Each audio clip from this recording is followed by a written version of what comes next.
Abram a Bíblia em Romanos capítulo 1, verso 19 e 20. No que diz respeito ao conhecimento de Deus, não há um favorecimento de uma religião comum, por meio da qual todos os homens podem ser salvos e que seja suficiente para a salvação. O texto bíblico não explica isso dessa forma. Ao contrário, ele mostra que Deus mostra e revela a grandeza da sua glória através das obras da criação e que os homens são indesculpáveis por isso, porque o propósito da criação não é redentor, mas ela é revelatório. Ela serve para condenar os homens. Ela mostra que Deus se revela na grandeza da sua glória e que o pecado que afetou o coração do homem de tal maneira que ele não consiga interpretar as coisas corretamente é o que domina o homem ao olhar para a natureza e para a criação. Antes do pecado não era assim. O homem glorificava a Deus, inclusive até mesmo através da sua própria criação. O homem via Deus através da sua criação. O pecado não estava presente ainda, portanto ele glorificava a Deus, ele honrava a Deus, ele engrandecia o nome de Deus. O pecado entra, a revelação inata ou a revelação natural da própria criação não cumpre mais, objetivamente falando, esse papel. Ela não é mais, vamos dizer assim, ela não tem este propósito redentivo, tá? Mas só uma coisa que me ocorreu aqui, abram a Bíblia para tentar esclarecer uma coisa biblicamente para vocês da melhor maneira possível.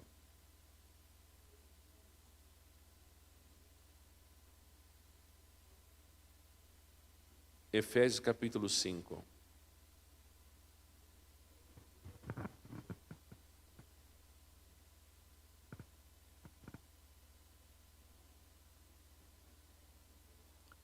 Diz assim, a partir do verso 25. Presta atenção. Maridos, amai vossa mulher como Cristo amou a igreja e a si mesmo se entregou por ela, para que a santificasse, tendo-a purificado por meio da lavagem da água pela palavra, para apresentar a si mesmo igreja gloriosa, sem mácula, nem ruga, nem coisa semelhante, porém santa e sem defeito. Assim também os maridos devem amar a esposa como o seu próprio corpo. Quem ama a esposa a si mesmo se ama, porque ninguém jamais odiou a sua própria carne. A referência de amor de Cristo a alguém, no sentido coletivo, específico, é a sua esposa. A esposa de Cristo é quem? Esse ele amou. Então, as outras relações sentimentais, como que se tivesse que casar, como que se tivesse tido uma mulher, não, essas tentações jamais existiriam nele, porque ele foi fiel com aquelas a quem foi dado a ele antes da fundação do mundo. Nós não fomos dados a Cristo depois que nós viemos a existir. Cristo fez um pacto de redenção com o seu povo. A sua igreja foi dada a ele antes da fundação do mundo. Ele ama a sua igreja, a sua noiva, deu a vida por ela. E isso é tão importante que ele faz um paralelo na Bíblia. Ele diz, os maridos, assim como cada um dos maridos tem a sua esposa, veja só, devem amar a esposa, honrar a esposa, purificar a esposa, santificar a esposa, como Cristo fez com a esposa dele. Quem é a esposa de Cristo? Então parem com essas coisas. Se alguém disser essas coisas para vocês, nem cogitem isso.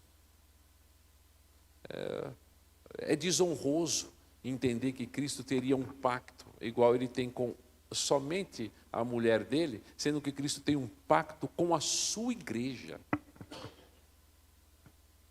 Ele não atrai, é só com ela. Quem não é dele, também não entra no pacto. É exclusividade. E aí ele faz um paralelo para mostrar o quê?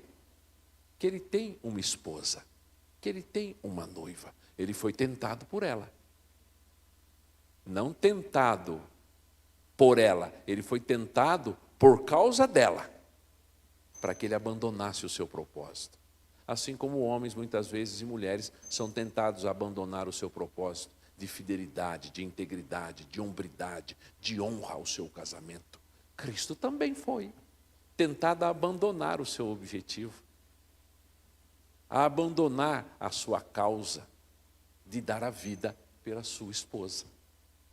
Hoje em dia as pessoas dão vida por filho, dão filho por neto. Você dá vida pela sua esposa, ela é uma carne com você, não o seu filho. Seu filho não é uma carne com você. Se nunca te disseram isso, eu estou dizendo para você isso. Tá? Mas às vezes ama-se mais filhos do que marido. Porque marido troca. Diz filho não. Quem disse isso para você?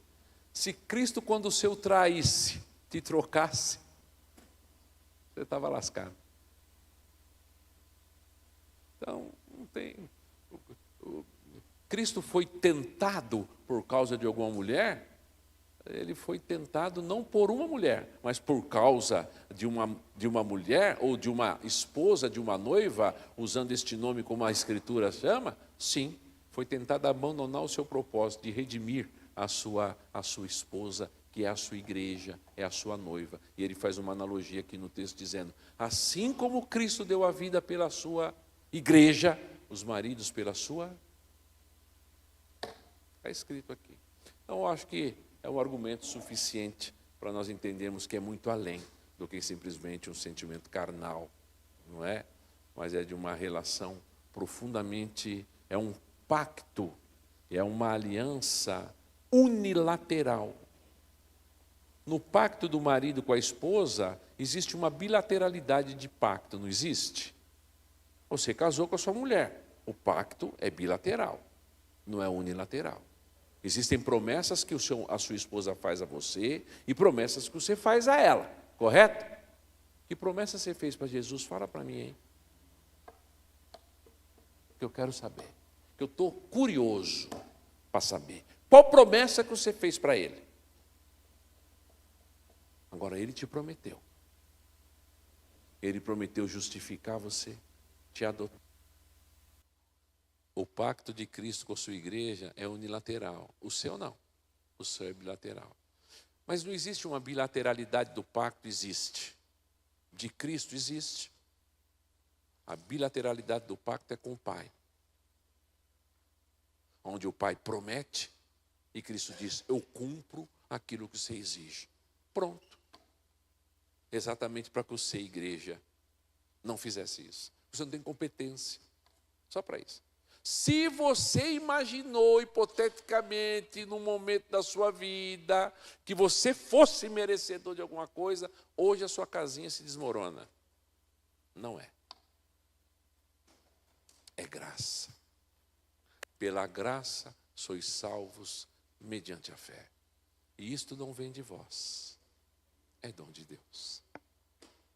Não de obras, para que ninguém se glorie. Porque nós somos feitura deles, criado em Cristo Jesus para boas obras. Efésios 2, 8, 9 e 10. Está escrito lá. Então, era só para estabelecer e para que vocês ficassem com a resposta, que se alguém fizer esse tipo de pergunta a vocês, respondam como a Bíblia responde. Abre o texto bíblico e diz, Cristo tem uma esposa, tem uma noiva. E a tratou com tanta pureza e graça, que é a referência para que nós tratemos as nossas esposas e tratemos também o nosso marido. É o tipo eu não usaria esse tipo de palavra, porque não há humilhação da parte de Deus. Há uma demonstração de amor da parte de Deus pela sua igreja. Então, o que ele faz? Ele chama a sua igreja ao arrependimento. E ele pesa a mão duramente. Eu não sei se você já chegou nesse texto. Meu Deus do céu. Porque esse é o evangelho. É o evangelho que nós não pregamos mais. É que eu digo nós, eu não estou dizendo essa igreja, tá? Eu não estou dizendo eu.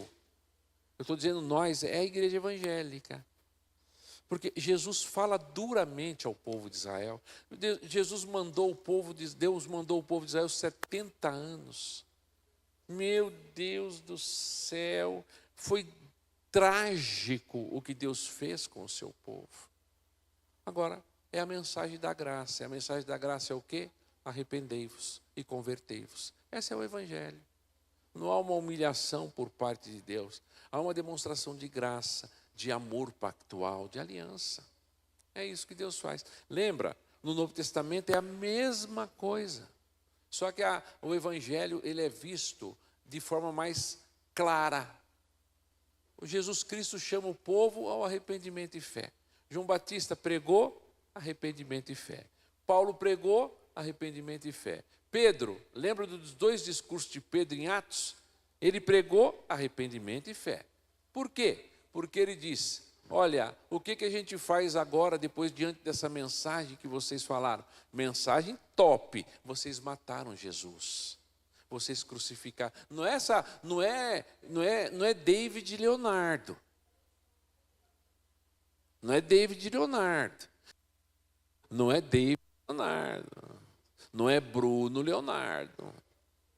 Não é esse que eu falei quase agora aqui. Não é Caio Fábio na versão tosca e suja dele.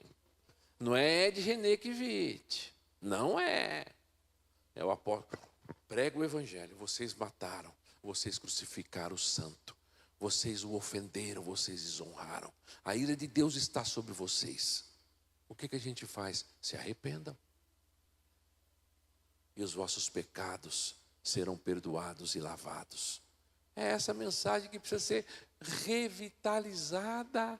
É só isso. É chamar o povo ao arrependimento. É só isso. É o que Deus fazia no Antigo Testamento. É o que Deus fez no Novo Testamento. Toda a Bíblia é evangelho. Não existe parte da Bíblia que não seja evangelho. Outro dia eu tenho ensinado isso na minha igreja. Eu digo, abram a Bíblia no Evangelho de Êxodo. Na primeira vez eles ficaram, meu Deus, Evangelho de Êxodo? É Evangelho de Êxodo. Abra a Bíblia no Evangelho de Isaías. Toda a Bíblia é Evangelho. Toda a Bíblia fala de Jesus. Toda a Bíblia mostra Cristo. Toda a Bíblia. É que a gente esquece. Lá em Lucas, no capítulo 24, se eu não me engano, Jesus diz, ó tardos e nécios de coração, para crer em tudo o que Moisés fala a meu respeito. Evangelho. Moisés falou do quê? Se Moisés falou de Jesus, e Jesus disse que Moisés falou dele, Moisés falou do quê? Falou do quê?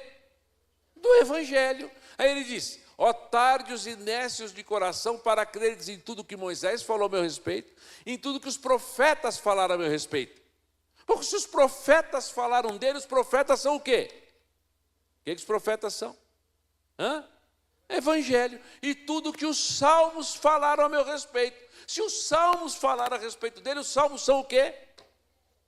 Toda a Bíblia é evangelho. Toda a Bíblia é evangelho.